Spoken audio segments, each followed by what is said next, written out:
Hello అండి, welcome to బద్దకస్తుల వంటశాల. ఇవాళ recipe వచ్చేసి మామిడికాయ పచ్చడి అండి. దీనికి నేను 2 మామిడికాయలు తీసుకున్నాను, మీడియం సైజ్వి.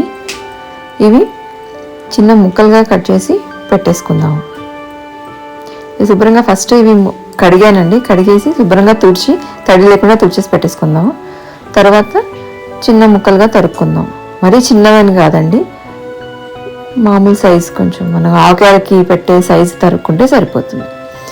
తర్వాత స్టవ్ వెలిగించేసి ఒక గిన్నెలో నేను 1/2 లీటర్ పల్లి నూనె తీసుకున్నాను అండి.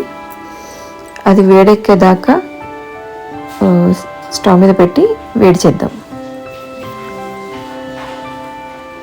చూసారు కదా, నూనె కాగుతోంది. ఇలా పొగలు వచ్చే వరకు కూడా మనం నూనెని వేడి చేసుకుందాం. ఇప్పుడు చూడండి, నూనె కాగిపోయినట్టే అండి. ఇప్పుడు స్టవ్ ఆఫ్ చేసేసుకుందాము. స్టవ్ ఆఫ్ చేసుకొని దీంట్లో ఒక 2-3 దాల్చిన చెక్క ముక్కలు వేసుకుందాము.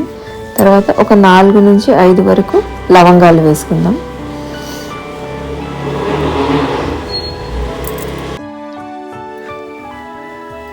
దీంట్లోనే 1 స్పూన్ మెంతులు,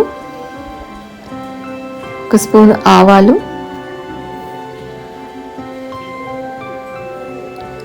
1 స్పూన్ జీలకర్ర వేసుకుందామండి.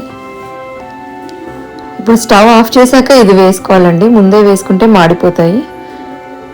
నూనె కాగాక స్టవ్ ఆఫ్ చేసి ఇవి వేసుకోవాలి. అది పక్కన ఉంచుదామండి. ఇప్పుడు 1 కప్పు అల్లం ముక్కలు తీసుకున్నా అండి. ఇప్పుడు అదే కప్పుతో వెల్లుల్లిపాయలు తీసుకున్నా అండి. ఇప్పుడు ఇవి 2 ఫైన్ పేస్ట్ వచ్చేలాగా మిక్స్ చేసుకున్నాను, గ్రైండ్ చేసుకున్నాను. చూసారు కదా, మెత్తగా ముద్దలాగా వచ్చేసింది. ఇది ఒక గిన్నెలోకి తీసుకుని పక్కన పెట్టేసుకుందాం అండి.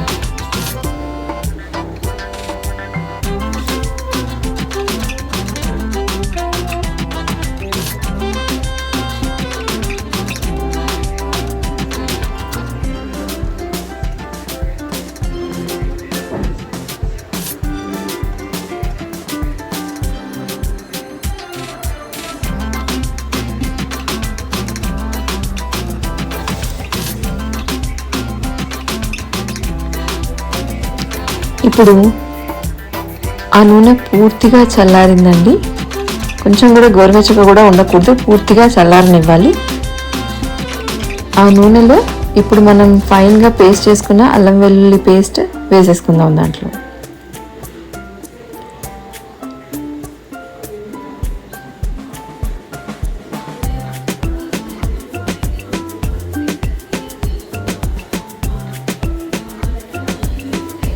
ఇప్పుడు అల్లం వెల్లుల్లి పేస్ట్ ఏ కప్పులో అయితే తీసుకున్నామండి, అదే కప్పు కొలతతో నేను కారపొడి కూడా తీసుకుంటాను.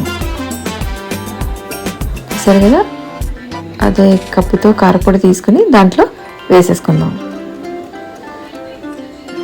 ఇప్పుడు అదే కప్పుతో సగానికి ఉప్పు తీసుకుందామండి, అది ఇందులో వేసేసుకుందాం. ఇప్పుడు ఇదంతా శుభ్రంగా కలిపేసుకుందాం. చూసారు కదా, నూనెలో అదంతా 3 అల్లం వెల్లుల్లి పేస్ట్, కారం, ఉప్పు 3 కలిపేసుకుందాం. ఇప్పుడు మనం ముందుగా తరిగి పెట్టుకున్న మామిడికాయ ముక్కలు కొంచెం కొంచెంగా వేస్తూ ఆ పేస్ట్ అంతా ఆ ముక్కలకు అంటేలా కలుపుకుందాం.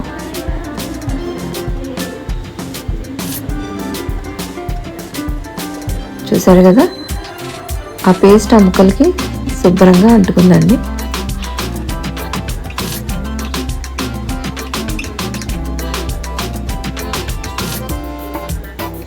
చూసారు కదా, మామిడికాయ పచ్చడి రెడీ అండి.